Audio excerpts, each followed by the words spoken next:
송은재 TV 시작합니다. 요즘 밤잠을 설치는 경우가 많으시죠?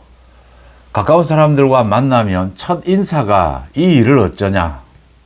이렇게 해서 앞으로 나라가 어떻게 될 것 같으냐? 뭐 그냥 인사합니다. 밑도 끝도 없이. 이거 큰일 났다. 어떻게 반전의 계기를 잡아야겠다. 뭐 제 송은재 TV 댓글에 많은 분들이 걱정하시는 그 목소리를 들으면 직접 만나 뵙지 않아도 느낄 수가 있습니다. 얼마만큼 걱정을 하고 있는지. 이번 총선 이야기입니다.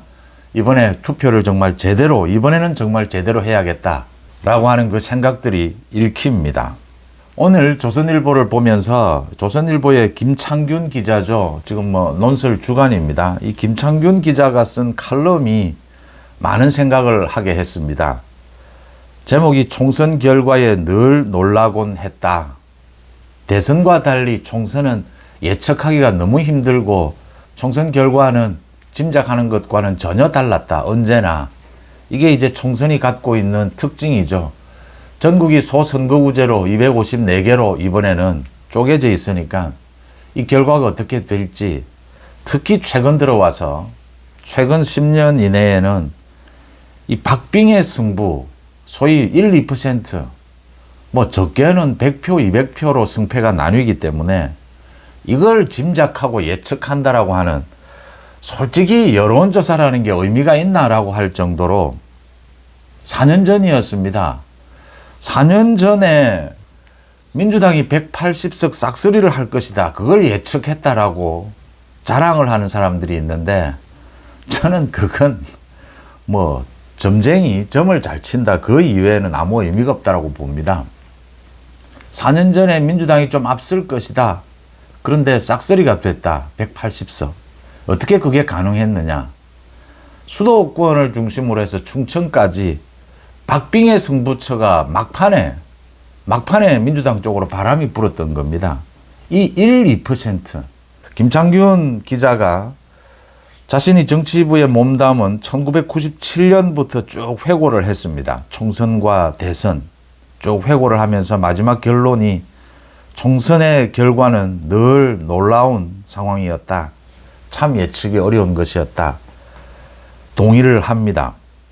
저도 기자 생활을 시작한 뒤에 주로 1992년이었죠. 김영삼 대통령이 당선되는 그 시절부터 이 대선과 총선을 쭉 겪어왔습니다.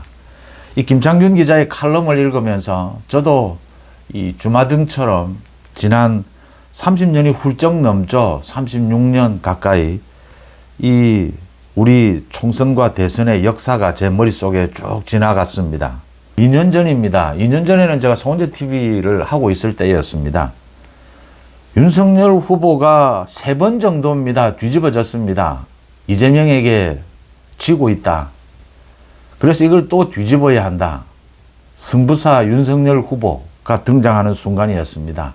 아무리 내가 잘해도 국민들이 너 좀 문제 있어라고 하면 결국 정치인이 고쳐야 합니다. 이 선거에 들어오면 국민들이 나무라면 억울해도 고쳐야 합니다. 그렇게 고친 게 이제 윤석열 대통령 당선으로 나타났습니다. 제가 그날 밤에 저는 4%? 3에서 4% 이길 수 있을 것이다 라고 봤는데 결과는 0.7% 승리였습니다. 그래서 제가 그날 밤에 결과가 나오고 난 다음에 송은재 TV를 통해서 사과를 했던 기억이 있습니다. 그때는 윤석열 후보 자신도 5에서 6% 이긴다라고 생각하고 있었습니다. 그 당에서의 예측이었으니까요. 지난 3개월 한동훈 위원장의 활약을 지켜봤습니다. 지난 2년 동안 이 보수 우파에서는 윤석열이라고 하는 굉장히 놀라운 이 정치인을 발견했고 지금 대통령으로서 국정 수행하는 것을 지켜보고 있습니다. 지난 3개월 동안 한동훈이라고 하는 또 하나의 놀라운 이 정치 자질을 갖춘 이 자원이죠. 우리 보수 우파의 자원을 발굴을 했고 지금 키워가고 있습니다. 대선 결과는 거의 많은 사람들이 예측할 수도 있고 또 출구조사가 나오면 완전히 뒤집어지는 이런 경우는 잘 없습니다. 그런데 총선은 그렇지 않습니다. 총선은 이걸 예측한다는 것 자체가 그 예측한다라고 말하는 사람이 사실은 우스운 꼴입니다. 거의 점을 치는 것과 거의 비슷한 상황이고, 출구조사가 나오게 될 텐데 출구조사마저 상당히 어려울 것이다. 지금 뭐 50곳입니다. 50곳. 50곳의 판세가 어디로 흐르느냐에 따라서 어느 쪽이 과반을 획득하느냐, 어느 쪽이 일당이 되느냐, 승패가 갈립니다. 어느 쪽으로 쏠리느냐에 따라서 압승이 가능도 하다라고 하는 점입니다. 한동훈의 눈빛을 보고 이재명의 눈빛을 봅니다. 한동훈은 심각하고 이재명은 웃고 있습니다. 지금 승리를 자신하고 있습니다. 그런데 웃어도 웃는 게 아니고 울어도 우는 게 아니다. 총선 254곳 전체 판세에 대한 정보를 가장 많이 알고 있는 사람이 한동훈과 이재명입니다. 지금 가장 정밀한 자료를 갖고 있는 사람은 여의도 연구원과 민주연구원입니다. 국민의힘, 민주당. 그 자료를 모두를 보고 있는 사람은 한동훈과 이재명입니다. 이재명은 그 민주당의 자료를 좀 공개를 하고 있는데 한동훈은 전혀 공개를 하지 않고 있습니다. 한동훈 자신만 지금 알고 있습니다. 한동훈이 처음 이야기한 겁니다. 이 55곳이 초박빙이다.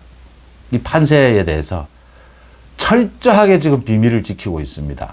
지금 이재명은 이길 수 있는 분위기로 가고 있다라고 생각을 하고 이걸 그대로 밀어붙이고 지금 양문석이라든지 김준혁 저 부분을 어떻게 처리할 것인지 이걸 지금 보고 있습니다. 만약 판세가 불리해지면 저 두 사람 카드를 던질 수도 있습니다. 마지막에 저 양문석, 김준혁 이 두 사람을 잘라낼 수도 있습니다. 이재명이. 그런데 지금은 자를 필요가 없다. 지금 좀 이기고 있다. 이렇게 보고 있는 겁니다. 그런데 이재명 속으로 초조합니다. 이재명 웃어도 웃는 게 아닙니다. 이 이재명도 알고 있는 겁니다. 이 박빙의 승부 어디로 바람이 불지 하루 전까지 모릅니다. 아직까지. 일주일의 시간 깁니다. 내일 모레 이제 사전투표가 있고 난 다음에도 여전히 많은 변수들이 도사리고 있습니다. 한동훈 범죄자들에게 무릎을 꿇을 수는 없다. 서서 죽겠다라고 했습니다. 한동훈 심각하지만 그렇게 심각하지만은 않습니다. 한동훈 머릿속에는 지금 뭐 여러 가지 승부수가 준비되고 있습니다. 제가 이 대목에서 그러니까 개양을 원희룡이 이재명을 이길 수 있을 것이냐 이건 뭐 점을 치기 전에는 알 수가 없습니다. 또 양산을 경남에 김태호가 김두관을 이길 수 있을 것이냐 엎치락 뒤치락입니다. 양산을은 뭐 1, 2%를 김두관이 앞섰다가 김태호가 앞섰다가 지금 이런 상황입니다. 참 어렵습니다. 본인들도 모릅니다. 지금 저는 1%라고 봅니다. 샤이 보수 이야기도 나오고 샤이 청년층 이야기도 나옵니다.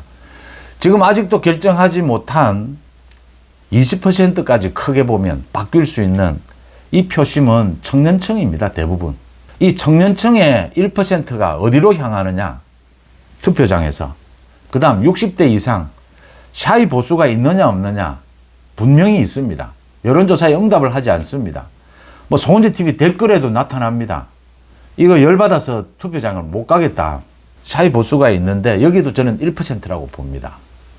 60대 이상의 보수 우파에서 1%가 투표장에 나가게 되고 청년층에서 1%가 투표에 나와서 이재명 조국을 응징해야겠다라고 생각하게 된다면 이 2%의 흐름이 확 뒤집을 것이다라고 봅니다. 국민의힘 여전히 과반 획득 가능성이 남아 있습니다. 이걸 한동훈도 보고 있고 이걸 이재명도 보고 있는 겁니다. 보수파의 많은 청년층이나 뭐 60대 이상이나 많은 분들이 좋다. 어떤 경우에도 이재명과 조국 저 범죄자들을 용납할 수는 없다. 저 범죄자들은 이제 국회에 들어오게 되면 두 사람이 경쟁적으로 자기들 재판 미루는 것, 그 행태를 벌일 겁니다. 이제 어떻게 해서든지 3년 뒤에 대통령 선거까지는 이 재판 결과가 나오지 않도록 버텨야 합니다. 경쟁적으로 아마 우리 대한민국의 이 사법부를 엉망진창으로 만들게 될 겁니다. 그 꼴은 볼 수가 없다. 정해져 있는 부분이죠. 그런데 계기를 만들어줘야 합니다. 지금 실망하고 체념했지만, 그렇지만 계기가 있다면, 이길 수 있다면 다 투표장으로 나오겠다라고 하는 보수 우파, 이 많은 지지층 또 많은 합리적인 국민들이 이번에는 정말 다른 어떤 경우보다도 이번 총선은 중요하다. 아무리 바빠도 투표장에 나간다. 아무리 정말 기분이 상해도 투표장에 나간다. 이 계기를 누군가가 만들어줘야 합니다. 누가 만들어야겠습니까? 한동훈과 윤석열, 윤석열과 한동훈입니다. 이 계기를 만들어줘야 합니다. 윤석열 대통령과 한동훈 위원장 이 케미가 상식적이고 합리적인 유권자들이 모두 투표장에 나올 수 있도록 저는 최소한 2%라고 봅니다. 1에서 2%만 나온다면 완전히 바람은 한쪽으로 불게 됩니다. 국민의힘이 압승하는 결과로 이어질 수가 있다라고 하는 것입니다. 그 계기를 어떻게 만들 것이냐? 어제부터 윤 대통령이 만들었습니다. 어제 윤 대통령이 용산의 대통령실에서 기다리고 있었습니다. 이 전공의들과 대화를 하겠다. 전공의들이 대화에 오늘은 나올 것으로 보입니다. 전공의들도 지금 총선 지나면 답이 없습니다. 그래도 이 총선 국면에서 전공의들도 대통령과 대화하는 것이 유리하다는 걸 모를 리는 없죠. 대통령과 대화를 하게 될 겁니다. 2,000명 그 선도 대통령이 내려놓았습니다. 다 바꿀 수 있답니다. 한동훈 위원장도 그렇게 계속 주장을 해왔습니다. 윤석열 대통령이 다 내려놓고 전공의와 오늘 아니면 주말에는 대화를 하게 될 겁니다. 이게 전공의들도 바보 아닌 다음에야 계산을 해야 되는 것이고, 윤 대통령도 이미 원칙에 대해서는 국민들에게 상세하게 설명했습니다. 국민들이 모두 이해를 합니다. 그런데 유연하게 대처를 좀 해야 하지 않겠느냐라는 것도 윤 대통령이 느꼈습니다. 그래서 윤 대통령이 결단을 내린 것입니다. 전공의들과 대화를 하게 되면 풀릴 것이다. 깜짝 놀랄 또 결과가 나오게 될 것이다. 이렇게 보입니다. 어쨌든 이 총선 국면에서 풀고 가야 합니다. 이것만으로 지금 이 계기를 만들었다라고 할 수 있느냐? 그러니까 의사정원 부분, 이 부분만 풀면 그러면 많은 지지층에서 그래, 정말 이번에는 투표장 나가자라고 할 수 있을 것이냐? 아니면 좀 모자라느냐? 이겁니다. 이게 지금 고민입니다. 일단 의사정원 부분은 윤 대통령이 결정을 내린 겁니다. 전공의들 계속 접촉하고 있습니다. 물밑에서. 아마 곧 대화가 있을 것이라고 봅니다. 문제는 이것만으로 충분하냐라는 겁니다.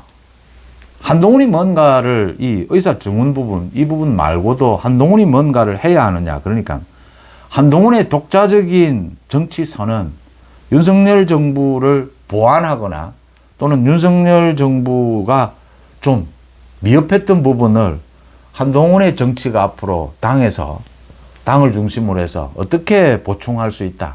이걸 좀 쉽게 말씀을 드리면 윤석열 정부와 차별화된 이런 앞으로 정치 행보를 약속하고 보여줄 수 있느냐라는 것입니다. 이걸 한동훈이 해야 하느냐, 이까지를 해야 하느냐라는 게 지금 상당히 고민입니다. 결국은 한동훈이 지난 3개월 동안 충분히 정치적 자질을 보였습니다. 충분히 대선 주자가 될 수 있다라는 가능성도 보였고 또 지지율로도 나타나고 있습니다. 윤석열 한동훈의 케미입니다. 윤석열 한동훈 케미가 이 총선 국면에서 확 뒤집기를 하는 그 계기를 만들 수 있고 만들 준비도 해왔고 지금 추진도 하고 있다라고 하는 것입니다.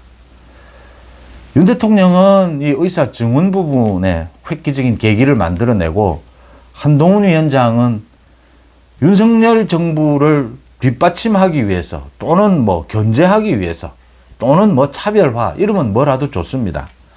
앞으로 대선 후보로서의 한동훈의 정치선은 당권을 쥐고 국민의힘이 윤석열 정부와 함께 쌍두마차로 앞으로 3년 동안 이 국정을 잘 이끌어 나가겠다. 이런 계기를 마련하는 것이 필요하다. 그러면 이 보수, 우파 1%입니다. 청년층 1%. 1%가 모이게 되면 이건 전체가 뒤집어진다라고 하는 점입니다. 이 총선 막판 뒤집기를 해야 하는데 그 계기를 만들어야 한다. 그 계기를 만드는 것은 윤석열과 한동훈의 의무다, 책임이다. 어떤 내용이어야 할까 한번 짚어봤습니다. 여러분들은 어떻게 보십니까? 송은재TV 마칩니다. 고맙습니다.